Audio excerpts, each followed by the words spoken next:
Hello and welcome to the Blank Cover Network. I'm BCV Dom and today we are talking about action figures, in particular the top 10 supervillains it'd be amazing to see if they were added to McFarlane's DC Multiverse line. Alright, let's take a look. Number 10, and we're visiting Superman's villains with Brainiac.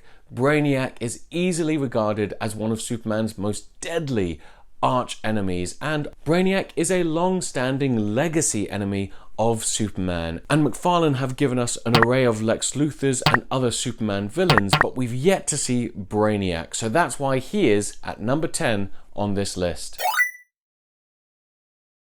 Number 9 is Black Manta, widely considered as one of Aquaman's greatest foes. Shrouded in mystery for a very long time, Black Manta has been in the comic books for decades, and with the release of Aquaman in a comic book style from McFarlane's DC Multiverse line, having Black Manta to go up against him in your displays would be a really nice villain to have. Number 8, a relatively new supervillain on this list. It is Prometheus.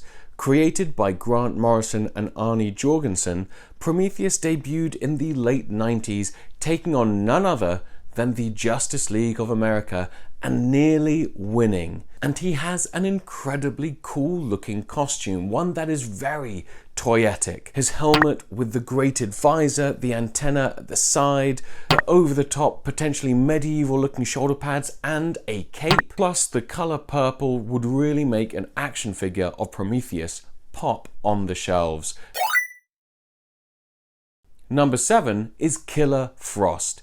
Caitlin Snow, aka Killer Frost, has been a villain, an anti-hero, and a hero. Frost has been an adversary of Firestorm and The Flash. A super cool variety of costumes and looks, plus ice and snow effects would make this an incredible action figure to find on the shelves. Number 6 is Two-Face. Harvey Dent, one of Batman's greatest foes. McFarlane have been no stranger to giving us an array of Batman supervillains.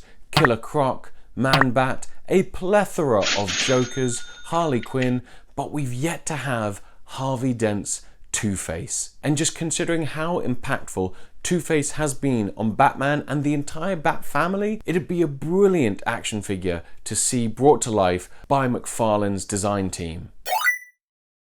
Staying in Gotham City now with number 5, Bane. McFarlane have already given us a version of Bane in the BAF / Click and Connect / whatever it's called, Last Night on Earth wave. But what I'd really love to see is a classic looking Bane, the Bane that broke the Batman, or even potentially the Bane from Tom King's City of Bane run. Very similar looking action figures, beefy but human, terrifying and imposing. This would be a really great deluxe, much like the size of the Titan Joker or Clayface that we've had this year alone.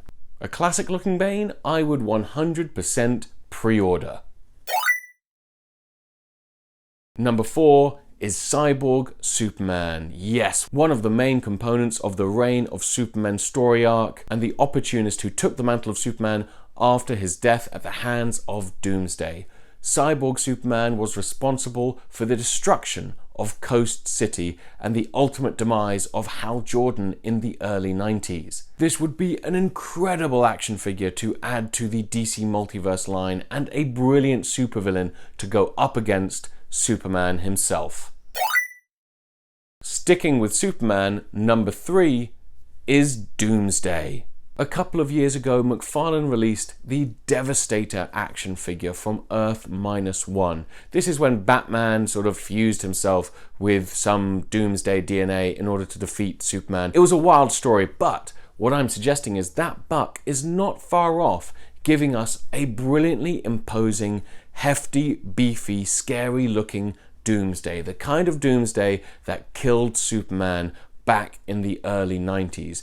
and the kind of doomsday that took on both Superman and Wonder Woman with the launch of the Rebirth era in Action Comics. And we all know McFarlane liked to make a couple of versions of the same character, so how about a Doomsday for the shelves that is mid-fight with Superman, very similar to the Devastator Buck. So it's got very little costume left, you see the face, you see the spikes and spines all over the body, and then potentially a deluxe or an exclusive of Doomsday in his full green prison attire. I'd love to see both of those figures in McFarlane's DC Multiverse. Number 2 returns to Gotham City with Poison Ivy, another of the big Bat villains that we've yet to see be made by McFarlane Toys. Look at any top 10 list of Batman's greatest foes and Poison Ivy appears on that list. It'd be such a great looking action figure. All the shades of green, the fiery red hair, and potentially an array of accessories or interchangeable hands of green vines and poison flowers. This would be something that is unlike any other action figure from the McFarlane DC Multiverse line. And taking the number 1 spot of supervillains we'd love to see, it is Hal Jordan as Parallax. Now this is a long shot, but what a cool action figure this would be. The super cool shoulder pads, the long green cape, the intricate infused Green Lantern design, and a slightly maniacal Hal Jordan face with the salt and pepper sides. That would be such a great action figure. It's the best fall from grace story of the 90s, and Parallax was a brilliant supervillain. Having an overpowered Hal Jordan as Parallax in an action figure form would be incredible. And there you have it, my top 10 supervillains I would absolutely love to see in McFarlane's DC Multiverse line. Now, there's a lot of other supervillains to choose from. Who would you pick to be in this list? Let me know in the comments below. Thanks for watching, and I'll be back with another video very soon.